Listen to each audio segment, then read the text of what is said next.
Today's daf we're going to be learning is Yoma daf Yud Chet. Okay, trigger warning for the end of today's daf. We're going to have a very famous story that you might have heard of, which is a very difficult story to digest, especially being that it's in the Gemara. We will get to it and we will deal with it. So we're starting now. We're starting with something a little bit more mundane. We were talking about before we start, I'll do the sponsorships. Today's daf is sponsored by Aryeh Cohen in honor of his wife Lillian's birthday, wishing her a very happy birthday on her special birthday today. Lillian was so inspired by the Hadron Women's Siyum Shas last year that she took on daf Yomi and enjoys discussing the Gemara at home. Much love and appreciation to a wonderful wife, mother, and grandmother from husband Aryeh, Gila, and Doron, Sarah and Isaac, Daniel, Amichai, Yedidia, and Hannah. Keep in mind that today's daf was dedicated by a husband to his wife, so that's an allusion to the end of today's daf. And by Chaya Bela bat Raphael Verifka, in memory of her beloved father, Raphael ben Avram Yaakov Vibrindel. He was a Holocaust survivor who died when he was young, and I was just a child. I feel blessed by his memory every day. I dedicate my learning to him on this 49th year at site. So we started with the Kohen Gadol and what parts the Kohen Gadol can take, kind of by force or not necessarily by force. Everyone has to give it to him. And we had this machloket in the Braita between Arba o Chamesh, 4 or 5, according to Tanakama. And then the second opinion was Rebbe, who said, no, he really gets 5. And we're talking about out of the 12 of the lechem apanim, which is the bread that sat on the shulchan inside the sanctuary. And now we want to try to understand where these numbers came from, because we said that Rebbe holds half and the rabbis hold less than half. We don't know exactly how much less than half. And if he holds half, well, half of 12 is 6. So something doesn't jive here. So the Gemara is going to explain that. My arba o chamesh, we're starting from the very first words of our daf. Where do you get 4 or 5? So there's a machloket in Masechet Sukkah. Okay, I put it on the sheet. So if you have the sheet, you can open the sheet and look. In Masechet Sukkah on daf Nun Vav, it says, Ubish'ar Yemot HaShana, how many loaves now what happened was they would switch the loaves on Shabbat. And also, that was the end of the week. And they would also switch mishmarot. There was a group working for the whole week. And then after Shabbat, they would switch and there would be a new group come. So who eats the bread? So they split it between the group that's the ingoing group and the outgoing group. So according to Tanakama, it's split very evenly. Hanichnas notel shesh, vayotze notel shesh. Everybody gets half, right? Perfect way of dividing things. So each gets 6. Rabbi Yehuda omer, hanichnas notel sheva, vayotze notel chamesh. The ones going in, the new group, get 7, and the old group gets 5. To which the Gemara asks, what did they get these extra 2 for? They were in charge of closing the doors, and for that, they get a kind of salary. So 2 of them are salary for doing that, and they're in charge of that. And then the rest are divided evenly. So it's as if, and this explains our 5 now being half, at least according to Rabbi Yehuda, what happens is 2 are irrelevant to the count. Those are kind of paid as salary to the new group. So they don't even get put into the count. Now we have 10 to divide up. 5 go to one group, 5 go to the other. That's where the Kohen Gadol can come in and say, listen, I'm taking 5 of those because I get half of what there is here. And then obviously they probably have to split everything up evenly between the 2 groups, whatever was left. So let's read inside. So first we have to understand, where do we get 4 or 5? So, and who holds by who here? So they say, well, 4 or 5 is whether you hold like the rabbis or whether you hold like Rabbi Yehuda in that machloket that we just saw. Now, we're in the rabbis' opinion. We're not in Rebbe. Rebbe held half. The rabbis held less than half. So now we're going to say very easily, the Tanakama or the rabbis who hold less than half, well, it's going to depend. They're giving 4 or 5 depending on whether you hold by the rabbis or Rabbi Yehuda in that other machloket. If you hold like the rabbis who said nichnas notel shesh, v'yotze notel shesh, the ones incoming get 6 and the outgoing get 6. Uschar hagafat dlatot lo, but there is no such thing. They don't get this extra 2. Then mishtemesre by miflag. So we have 12 to divide up. Split that in half, you get to 6. And batzir chada mipalga. Remember, the rabbis held you get less than half. So 1 less than half will be 5. So basically they say the Kohen Gadol can get 1 less than half. How do you get to 4? And that's going to be obvious, right? So, I skipped the last 2 words, and therefore chamesh shakel. Therefore they get 5. Rabbi Yehuda damar nechnas notel sheva. Shtayim b'schar hagafat latot, v'yotzei notel chamesh. That's right. The ones going in, the incoming, get 7. 5 is their half, and 2 for the salary. And then the yotzei, the outgoing ones, get 5. So me'eser b'ayim miflag. So again, those 2 are not in the count. There's 10 altogether. And again, what do the rabbis say? 1 less than half. So according to Rabbi Yehuda, b'tzir chadam mipalga, take 1 less than half. B'shekel arba, they get 4. So the rabbis, their approach is 4 or 5. It all depends on whether you hold by the rabbis and Rabbi Yehuda in that machloket. And therefore, if you hold by Rabbi Yehuda, it's 1 less than half, it's 4. And 1 less than half, according to the rabbis, gets you to 5. And that's 4 or 5. Rava says, no. Kula Rebbe. By the way, now we understand Rebbe. Because what does Rebbe hold? 5? Because 5 is half of the 10. Because the 2 aren't part of the count. He would have to hold only by Rabbi Yehuda, basically. And say it must be the 2 are set aside.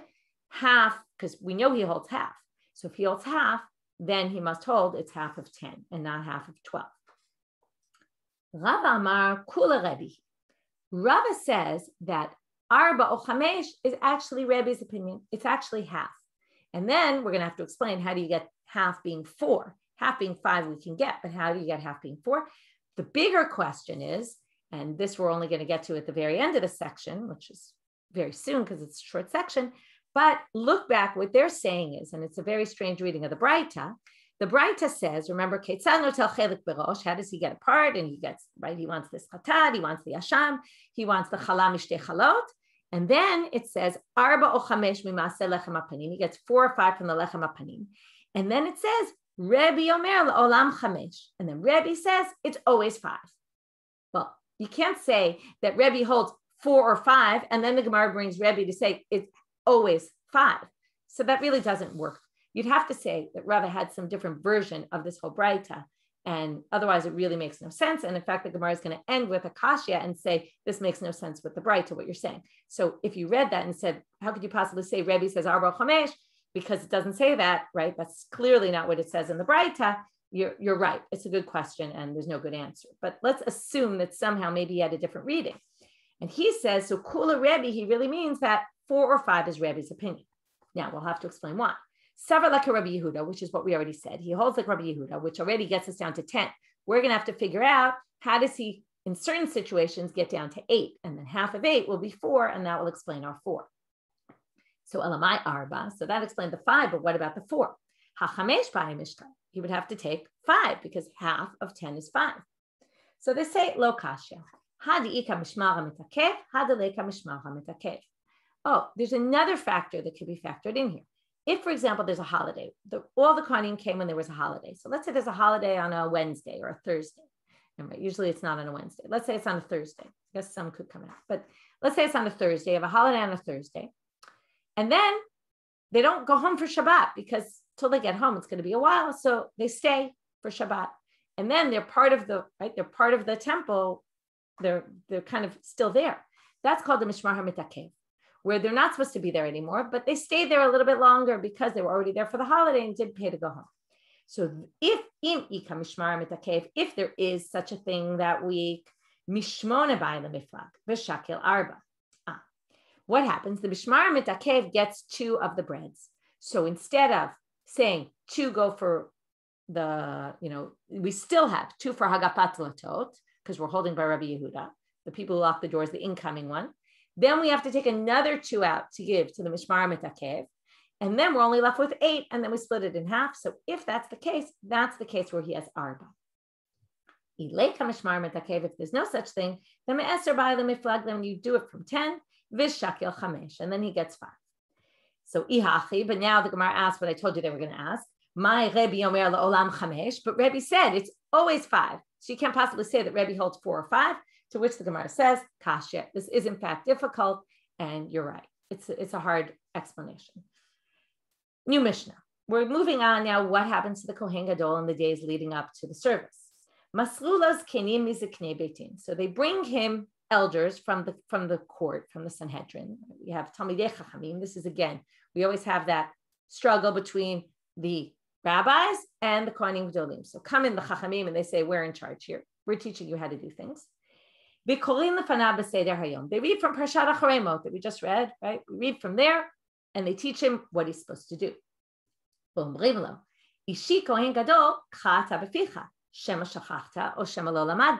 They say, now you read it yourself in case you forgot or in case you didn't learn.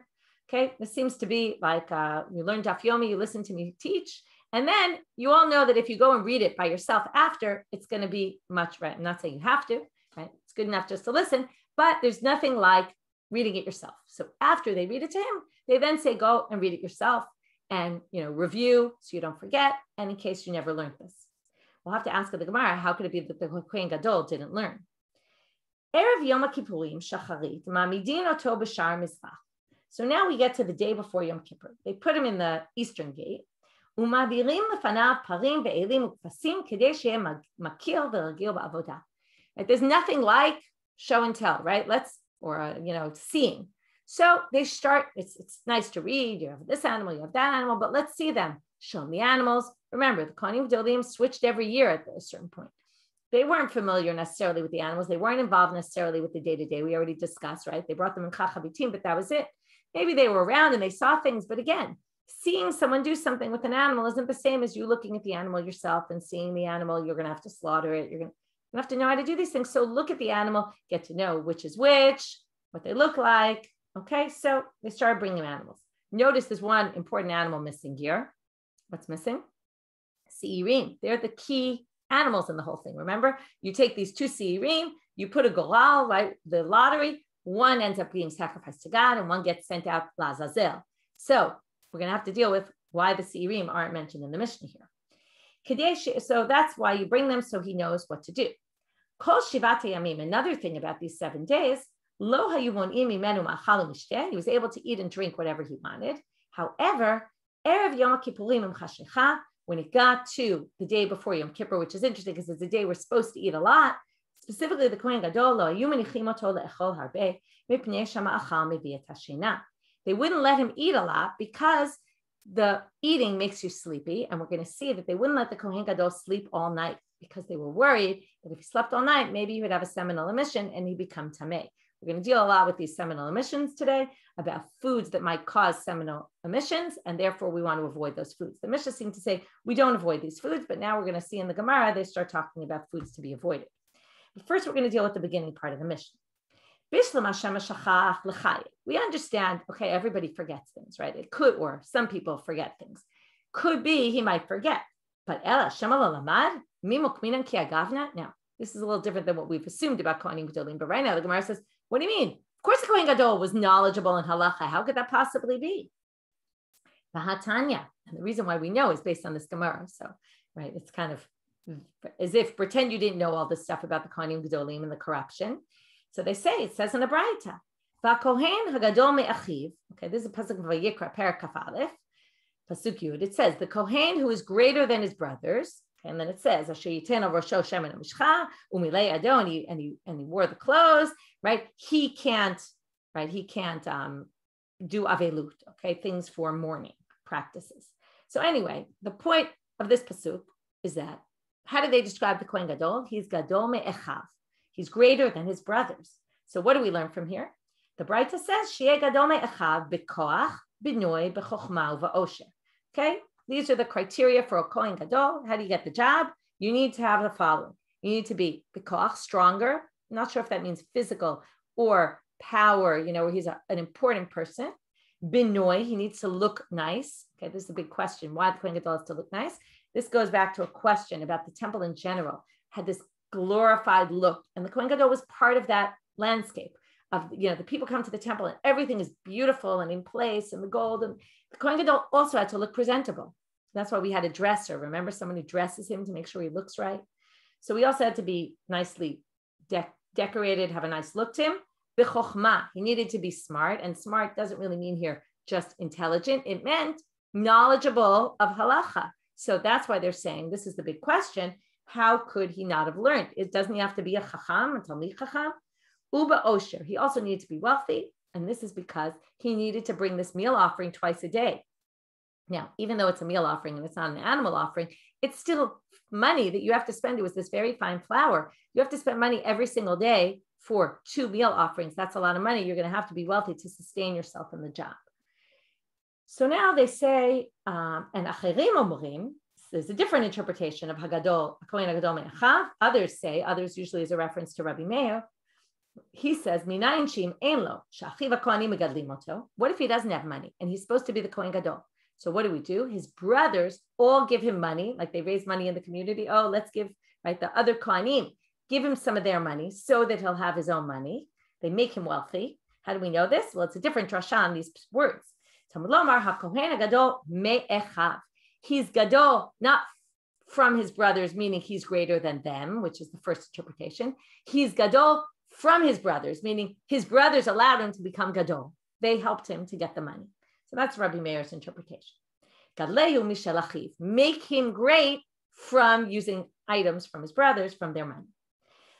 So anyway, back to our question. This is a distraction a little bit, but our question was, how could he not be knowledgeable? To which Amar Rav Yosef, and this is where we get it all from, Lo kashya kam b'mikdash rishon, kam b'mikdash sheni. Difference between mikdash rishon, mikdash sheni. Remember Shuli Mishkan's article last week was all about this idea. Was it really, we always glorify what was before, right? Mikdash rishon or mikdash sheni. To Amar Rabbi Asi, tir kavad dedinare ayla le marta b'paitus liyana malka al de'ukma liyoshua ben gamla b'kane rav. Rabbi Asi said, this is a very heavy weight of dinarim, was given by Marta Bapaitus. Okay, she was an interesting woman. You can look her up. I'm not going to spend time on it today because there's too many other interesting things. You can look up who she was and see a bit of history about her. She gave money to Yanai HaMelech. Some people say this isn't the same Yanai that appears in other places. But anyway, she gave money to Yanai HaMelech because that Yanai wanted to be Kohen Gadol himself. And it doesn't make sense that he wanted to be Kohen Gadol, and yet he would take money for someone else to be Kohen Gadol. Anyway, whether it is or whether it isn't is a good question. Again, you can research all these people very easily online and see a little bit of history about them. And she bought Yoshua ben Gamla's rights. She was married to him. She bought him rights to be the Kohen Gadol. Now, I see someone's writing this, and this is exactly what Shiur and Chabatal talked about in Daf Mishalahem this week, about what went on here, because Yoshua ben Gamla is written in other places that he was groundbreaking and he did certain things that were amazing. And they talk about, maybe you could get into the job for the wrong reasons, but then it's a matter of what you do with it and that you can take it to a good place. And he, in the end, was known as a positive person. And just because somebody buys your way into the Kuna Gdolah doesn't necessarily mean that you were corrupt. It's just an indication of how things went there, right? That's how the system was in those days. You had to buy your way. So could be you were worthy, but you had to buy your way into it. So anyway, but it is trying to say, though, since they bought their way in, they weren't necessarily Talmidei Chachamim. And it's not clear Rabbi Yoshua ben Gamla was a Talmid Chacham. Yehoshua ben Gamla is not a rabbi. He might have been a good person. Not clear if he was a Talmid Chacham, and that's what they're trying to say, that they're knowledgeable and know everything. Anyway, if you want to know more about it and your Hebrew's good, you can read Daf Mishal. You can learn through Daf Mishalahem, listen to them. They have a whole thing about Yoshua ben Gamla. Erev Yoma Kippurim Shacharit. Now we're going to get to, they start bringing the animals before him. So Tana, it says in a bright side, the same kind of thing, but it says they're afa seirim. They add to the list, they say also they would bring the seirim, the goats that he's supposed to sacrifice. So they ask the Tana Didam, but our Mishnah, the author of our Mishnah, my time alotani seirim, why didn't they talk about the seirim? Kevan da al chet ka'atu chal shadate. This is a very interesting line. Since the seirim are brought to atone for the sins of the people, we're worried that if he sees the seirim, he's going to get weak of heart. Now, what would this be? So there's different interpretations given, but I'm going to explain in one of the ways that I saw. It's like anything in life. When you do something that's difficult, the way people always tell you, right, how you're going to get through it, you need to not lose confidence, right? You need to say, I can do this. Now, if you bring the seirim to the Kohen Gadol on the day before Yom Kippur, and you start showing him the seirim, and he starts to think, oh my God, this seir is going to atone for all the sins of all the people, right? He's going to get a little bit overwhelmed and say, oh, this isn't going to work. How can, right? And I'm the one who has to do this. And he'll start getting nervous. And he might decide, you know what, this isn't like, I'm not going to be able to do this. Now, you can't lose confidence when you're doing such an important job. You have to be confident. If they bring it to him on the day of, he's in the middle of all the activities and he's got adrenaline going and he's feeling good. And, but it's like anything. Don't think about it too much before, because if it's a really big deal and you think about it too much before, you're going to say, oh, I can't handle this. So they bring certain things to prepare him, but they don't want him to go into a state of shock and lose confidence, and therefore they don't bring the Shiurim. It's very interesting psychological assessment here. So then they say, well, if you don't want to mention any of the sin offerings, well, then ihachi parnami alche tudate. But the par is to atone for his sins and the sins of the Kohanim. So you shouldn't bring that one either. It's also going to remind him of the sins and get him nervous. So they say, no, kevanda alava alachav Kohanim udate be'achav Kohanim iika inish ti'ip be'milta meda yad eleu mahadele b'tshuva b'kul yisrael lo yad.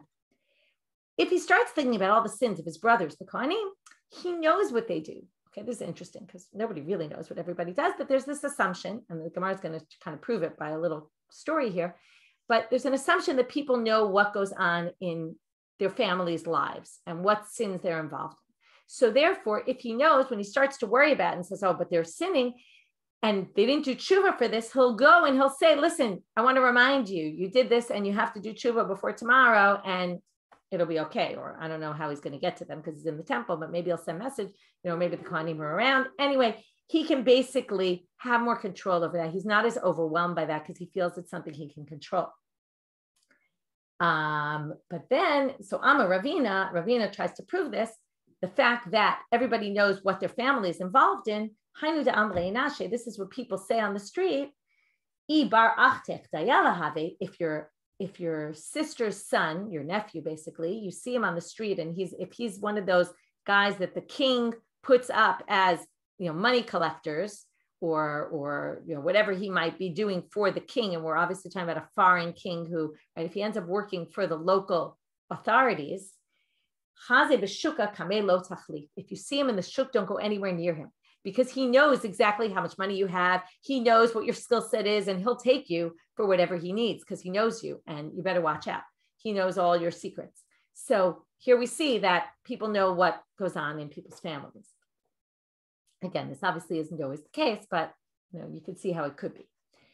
Now we say they didn't prevent him from eating or drinking. Tanya, they wanted to clean him out. Okay, so they gave him a diuretic to basically clean out his system like an enema. Okay, so they gave him food that was this fine flour and eggs to kind of clean him out. So I guess on that day, he wouldn't need to go to the bathroom. I think that's the idea here. They say, no, that's a big problem because those foods will cause him to have a seminal emission. So therefore, that's not a good idea. Tanya sumchus omer mishum Rabbi Meir. Okay, these are an acronym for different things. We'll see what they are in a minute. Also not white wine. So what's lo abi? Lo etrog. Interesting to think they ate etrogim. V'lo beitzim, and not eggs. And lo yayin yashan, and not old wine. Right? And then we saw the even maybe white wine. So old wine and not white wine. These are all foods they basically were concerned that were going to cause seminal emissions. Lo abave. So what's this abave? They added an extra bet. Lo etrog, v'lo beitzim, that we have. V'lo basar shamein, not fatty meats. V'lo yayin yashan. V'yashomrim af lo yayin lavan. So all the rest are the same. They just added the fatty meat. Again, they say the yayin lavan is what also could cause people the seminal emission, and we don't want Kohen will become tamei that day, and then we'll be in trouble. Tanu Rabbanan. Now we're going to talk about more food-related issues. Now we're moving into a zav. A zav is someone who has a discharge, and the question is, right, there's a whole thing about a zav becoming a zav gadol if he sees 3 re'iyot, and then he has to go to the mikvah. He has to also bring a sacrifice. So zav tolin lo b'ma'achal v'chol minei ma'achal. Sometimes it's food related. Zav is a disease. So it's a disease called gonorrhea, which the disease is what causes the discharge. If it's food that causes it, then that's not going to make him what we call a zav gadol, where he'll have to bring a korban. Once he has 1 re'iyah, we want to check, is he going to see again? And then maybe become a zav gadol, right? Once he sees twice, he already has to wait 7 days. And once he sees 3 times, he then has to also bring a sacrifice. So that time period, lo machilim oto, lo chagavi, velo gevim, velo kol advarim hamiviim lidei tumah. These are again acronyms. We don't bring anything any kind of foods that might cause him to have a discharge, because then we won't know to distinguish what it's coming from. So lo chagavi, lo chalav, not milk, lo gvina, not cheese, Lo beitza velo yain sounds like a vegan diet, right? No eggs and no wine. Velo gevim me grisin pool. Okay, this is the water from the pool, the beans. Ubasar shamen, fatty meat. Umorayas. This is from the fish. Velo kol dvarim mevi'im lidei tuma. I think it's like a brine of a fish. Velo kol dvarim mevi'im lidei tuma latuye mai. And then it says, after it gives the list, it says, and not anything that brings tuma.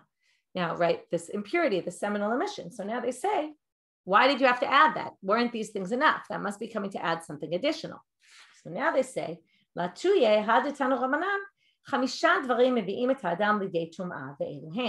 say, oh, wait, there's a bright to the list, another 5 things that can cause tumah. And these are the following things. And these must be the ones that they're including by using those words. Shum, garlic, shchalayim, cress, chalaglagot, purslane, beitzim, eggs, and gargir, which is arugula. Okay, there's good pictures in the Koran. If you want to look, the Koran is always good with the botany. So they have pictures of the cress. Over here is the cress. Then moving on the purslane, and then there are the arugula flowers. Okay, so these are things that one should avoid. Now we're going to talk more about foods. We now see one of these foods. We were talking about arugula, so we're going to see arugula in a verse. This is in Malachim Bet, where it's about Elisha and all these Nevi'im that he hung out with. So Tana Mishmei de Rabbi Meir, Zeg Gargir. They were going to get arugula. This is just telling you a little bit more about arugula. And this is one of these pages that, kind of goes off on food-related nutrition issues, specifically with a certain perspective of what's going to cause seminal emissions that you should then avoid if you're the Kohen Gadol, even though now we're talking about a Zav also. Why are they called orot? They're good for the eyes. Here you get nutritional value of arugula. It's good for your vision. And Rav Huna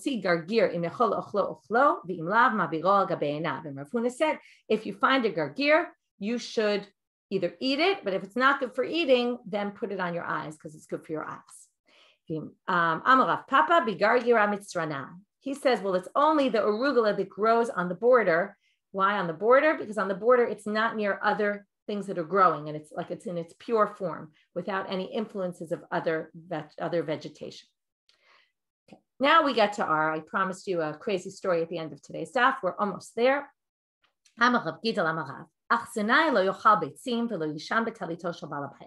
you're a guest in someone's house, you shouldn't eat eggs, and you shouldn't sleep with the cloak of, it doesn't mean a talit like a halachic talit, but the cloak of the balabayit. Why? Because there's a concern that when you're away, sleeping on your own in a hotel or something, you might have a seminal emission, and you'll either get it on their sheets, they'll notice, it'll be embarrassing to you. That's why you shouldn't eat eggs.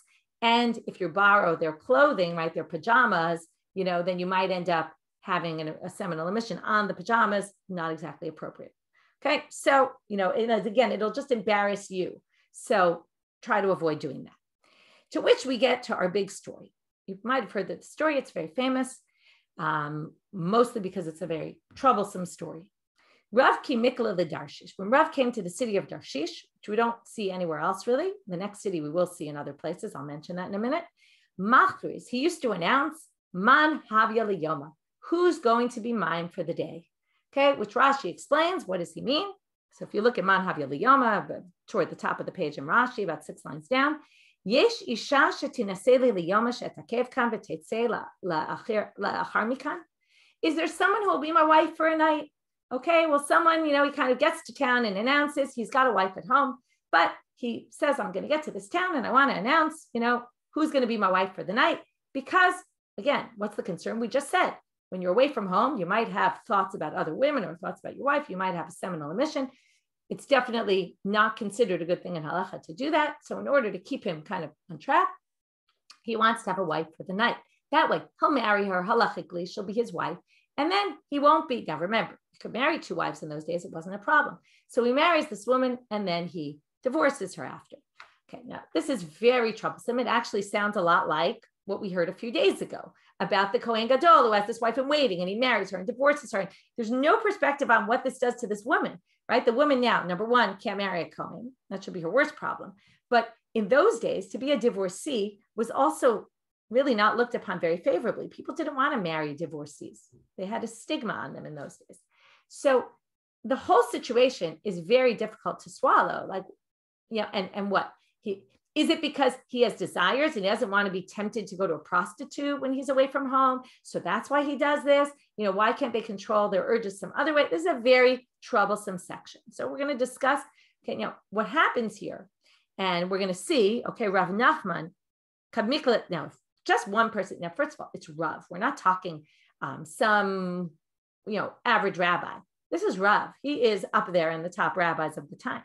Rav Nachman, he also, Shachnitziv. Shachnitziv was known as a place where there were a lot of lowlives living there. Comes up in other Gemaras. Machriz, he would announce, Man Havi Yoma. He would say the same thing. This was as you say, a tofa'ah in Hebrew. This was a thing. People did this, okay? First of all, some people say, I heard it said that there was a Persian custom to do this kind of thing. Also, maybe you could say these rabbis did it and, they took the Persian custom, but they modified it to be more like, Jewish style, where they would marry them and do it halachically and make sure it was done in the proper form and not maybe just, take them in and sleep with them for the night. Still very, very troublesome. Okay. I promise you at the end, I'll come up with an explanation that I hope will at least give you some different perspective on this story than the simple reading. So this story has been talked about a lot. Alana Krishan mentioned it in her book, and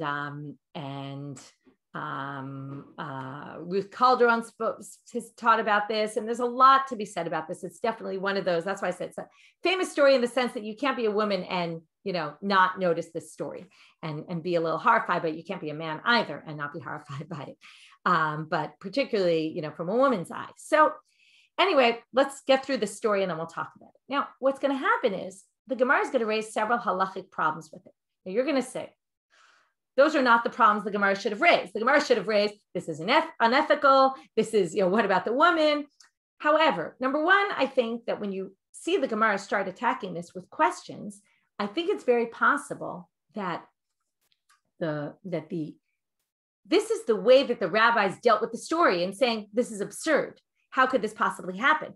They do it in the rabbinic kind of way, which is, well, let's raise halachic problems with it. And they don't care. If you start, the discussions in the Gemara aren't, this is unethical. Discussions in the Gemara, this isn't halachic. And if you can say it's not halachic, then you can raise issues with it and say, I have a problem. It's basically a way of saying, I have a problem with the story. It's just they're not saying it in the same words that you or I would use, but they're saying it in their own language, which is basically saying, I can't imagine they did this. Okay, it's true the Gemara is going to find answers to their questions, but the fact that they're asking the questions, I think already shows that they were struggling with the story as well. So let's start reading. And then I promised you at the end, I will get back to some explanation. So the first thing they ask is, Vahatanya, but doesn't it say in a Braita, Rabbi Eliezer ben Yaakov Omer, right? That's our Rabbi Eliezer ben Yaakov about the temple, right? And his whole thing, right? Midot was all Rabbi Eliezer ben Yaakov. Lo yisa isha b'medina zo v'yelech v'yisa isha b'medina acheret. There's a problem here that you can't marry a woman in one town and then go marry a woman somewhere else. As if you're going to have two wives, they have to be in the same town. Why? If you end up with, you marry this woman for the night and then you go back home. Now, no one's going to know when this child grows up that you're the father. So now you're going to have a child in this town and a child somewhere else. They're going to meet each other maybe, and they'll marry each other. And now you're going to end up with mamzerim, and they'll never know. So this isn't really a good, how could you possibly allow them to do this? To which the Gemara answers, oh, but wait, still a little bit more. And on this it's saying, here, you want to know unethical? This is the way the Torah talks unethical, right? The land will be full of promiscuity. In other words, they're couching it in mamzerut problems, but what they're really saying is, this is not a good practice. So Amre, Rabbanan Kali Iluhu. So they come up with some explanation because they have to justify what Rab did. So they said, well, they'll know about it because this is a rabbi.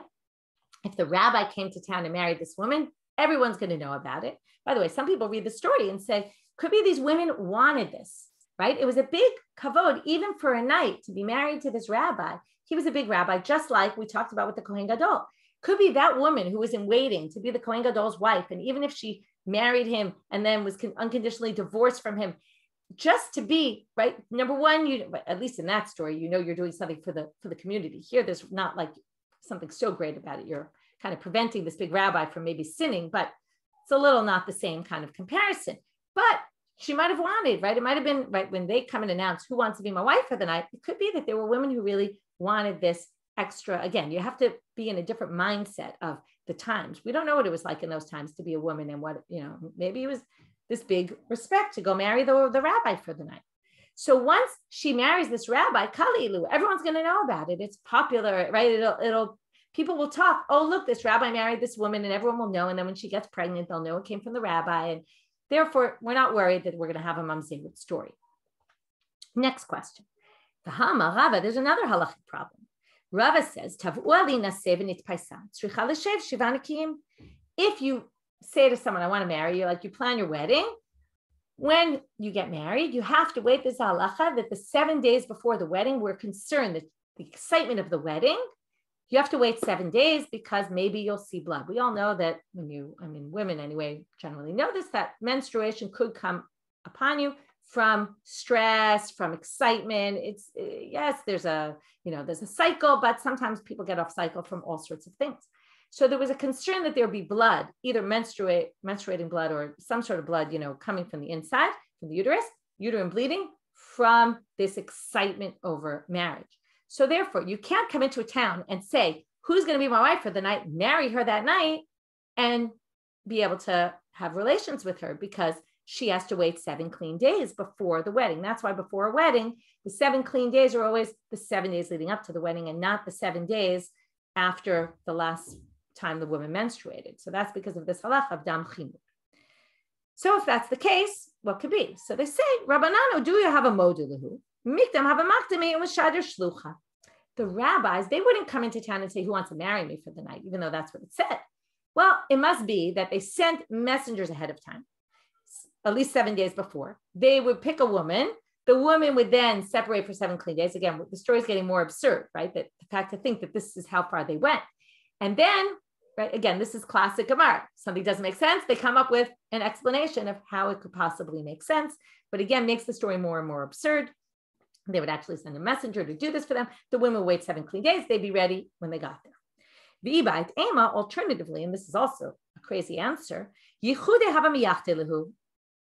They would actually they wouldn't sleep with the women. They would marry them. This actually might resolve the issue of the stigma on the woman. She'll be a divorced woman, but everyone will know that they didn't actually sleep together, which already makes her less, they never consummated the marriage. It wasn't like a full-blown marriage. So even if it was, right, even if it was only one night, it clearly wasn't anyway, but still, there's a difference between if the marriage was consummated or wasn't. So now what happens is they get into town and they ask who's going to be my wife. This woman comes, she sleeps in the bed next to him. And then why does this help him? Well, right, they don't actually have relations because she needs to be in Sheva Nekiim, so they can't. But it's not the same if you don't have he has bread in his basket, which is a reference to the woman, which is, right, he's got someone here that already gives him comfort. And therefore we're not worried that he's going to have any thoughts and carry or anything like that, seminal emissions. He's got a woman next to him, even though he can't actually have relations with her. This raises all sorts of halakhic questions, because when you marry someone and the woman is in nida, right? This is what we call a chupat nida. You're supposed to halachically not have yichud with her, because since you've never slept with her, your desire is all the more strong and there's more of a concern. And they actually use this claim the opposite direction. Tosfot brings up that question. I think it's Tosfot or someone suggests that maybe the issue is he's got a wife at home. It's not like his desire is so strong like someone getting married for the first time. Anyway, again, this raises a lot of questions. There's not a lot of good answers. Some approaches try to take what I call the creative interpretation in order to resolve the difficulty of what's going on here. And they say these were cities with people that were no good. Like I said, Shach Netziv, really, there's proof in the Gemara they weren't. And okay, so wait, let me just go back, because Becky's asking a question, what about Yichud? No, you're allowed to do Yichud because he marries her. He just doesn't have relations with her because of the Sheva Nekiim. Why? And that's the whole problem, because a normal chupat nida, you wouldn't be able to do this. This is a different situation. You have to somehow differentiate between those two cases and say, this is different from a regular marriage. And a regular marriage, you wouldn't be able to do yichud. Here you can. That's what the Gemara is telling us. Anyway, let's put that aside for now. So there's a few interesting creative interpretations. Some that he did this because the people in these cities both these rabbis did it. The people in those cities weren't getting married. and they wanted to show people it's important to get married. So they would do a marriage ceremony to say it's important to get married. Okay, that's creative interpretation, kind of difficult to say that they're going to have to get married just to make a point. Sounds a little complicated. Some people say they did it because the people were no good nicks and they were going to spread rumors about them. So they brought this woman into their house to show, look, I'm married. I have a woman with me. I'm not going out and you can't spread rumors about me. It's another possibility, which at least explains why a big rabbi would do this so that he doesn't get a bad reputation, which is funny because we look at him and we say, I would think this is a bad reputation. I'm going to give it a whole different interpretation of this story. And for this, I want to look carefully at the words. If you look at the words, what does it say here? Man havia le Yoma. Now, Yoma, you can't read that word without thinking Misechet Yoma. We're Misechet Yoma now, right? The question when you have these stories is, how does this connect to what we're learning at all? So first of all, it connects with that story of the wife, right? The wife in waiting that we had a few dapim ago. And I think what's going on here is this story didn't really happen. Okay, many stories in the Talmud didn't happen. The Torah, the Gemara tells us stories to highlight ideas. And maybe what they want us to think is, this is absurd, right? What's the idea? You can't just get married for a day, right? You'll ask anybody on the street. Nobody thinks that marriage for a day is a normal thing, even in any kind of whatever circle you live in and whatever, right? Anyone in the world will tell you marriage for a day is a ridiculous idea. Just like this idea of the marriage in waiting. Okay, so it happens in Iran. I see you're saying, right, it might happen. So maybe there's some places, but overall, this is not a very positive concept. And I think that what they're trying to say is, what's Yom Kippur all about? It's this one day where we get atonement, and it's this amazing day and everything, right? Think about a wedding, right? A wedding is this amazing day, right? It's this excitement but there's no such thing as marriage for a day. You don't just do this for a day. It's not like you have this great wedding and it's the best day of your life, and then after that you can do whatever, and then divorce her the next day. That's ridiculous. That would be absurd. So I think what they're trying to say is they're trying to mock this idea of anyone who says, who's going to be my wife for a day? The same way they didn't like what Rabbi Yehuda was suggesting. You can't just take a wife in waiting and marry her and then divorce her. In other words, they say to him, if you could do a wife in waiting and she could be temporarily there for him, if he needs to marry her, okay. But according to what you said, he'd have to marry her. Otherwise, he wouldn't be married to her then. And then you get to this ridiculous situation, which of course we don't want to ever get into, that you're doing this marriage, al t'nai, and divorce, and then she gets divorced. Women aren't objects, and they're not meant to be used as objects. And if you think about a relationship between a husband and wife, it's the Gemara, or also Shiur Shirim, right? It's all an allegory. You see this in the Nevi'im and Sefer Hosea of the marriage between the Jewish people and God. And I think what they're trying to say is, yes, this is all about this one day, and the one day is so, so important. But the one day is not important in a vacuum. It's not one day that finishes tomorrow, and then tomorrow you go back to doing everything else you did. And it goes back to that idea of the Kohen thinking, how can I bear the sins of the people? They're going to go back and sin tomorrow. Like, this is an impossibility. And the idea being that this is not a one day, it's not a one night stand with God. It's not, okay, we're here and we're going to do everything today. We're going to be great. We're going to be this lovely, happy marriage. And tomorrow, hate each other and go back to, or divorce each other. So the idea here is this one day is supposed to be representative of a long marriage together. And likewise, this story is not really true. It didn't really happen. These rabbis, of course, didn't do something crazy like that. It's inconceivable. But it's a story to say, sometimes rabbis have to give examples of something in order to highlight an idea. And that's what this idea is all about. And that's why the Kohen Gadol prepares before. And it's not all about this one day. It's about the preparation before. It's about what's going to happen after and the importance of what happens after. So that's my reading of the story. With that, we're going to move on to the next Mishnah. Misaru, because we're in Daf Yomi and we have to move quickly. Misaruhu ziknei beitin leziknei kuna ve'eluhu lebeit avtinas. So now they take the Kohen Gadol, the zikenim, give him to the zikenim of the Kohanim. They bring him to this Beit Avtinas, which is where the Torah was stored. And then they make him swear, and then they leave. What's the swear? Okay, and this you can read Shuli Mishkan all about the Tzdukim and the Prushim. Her article this week is all about that, coming from the staff. Va'amrulo, ishi Kohen Gadol, anu shluchei beitin v'ata shluchenu shluch beitin. We're the messengers of the court, and you're a messenger of us and the messenger of the court. Mashbi'im anu alecha, we make you swear in the name of the person who's dwelling in this house.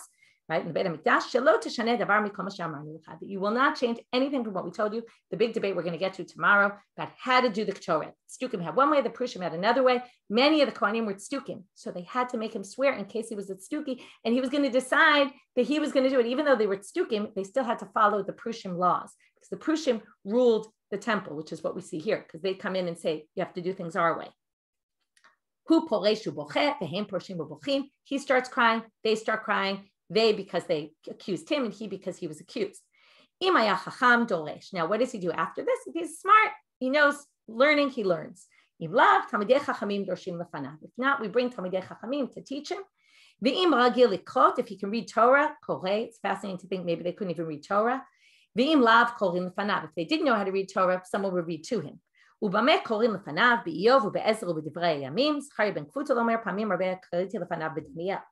would they read him? Eov, which we can understand because Eov's all about, sinning and tshuva, and right, or why do bad things happen to good people, things like that, which relate at least to the day. Ezra, Divrei Yomim, and Daniel, a little less connected. I'll leave it with you to think about why those books specifically and not other parts of the Torah. With that, we'll finish for today. Have a good day. And yes, not Sefer Yonah, which is interesting. You might have thought, because we read Sefer Yonah, but that's not what they read to him. Okay, so you can think about what's unique about those books and why he reads specifically from those books. Okay, have a good day.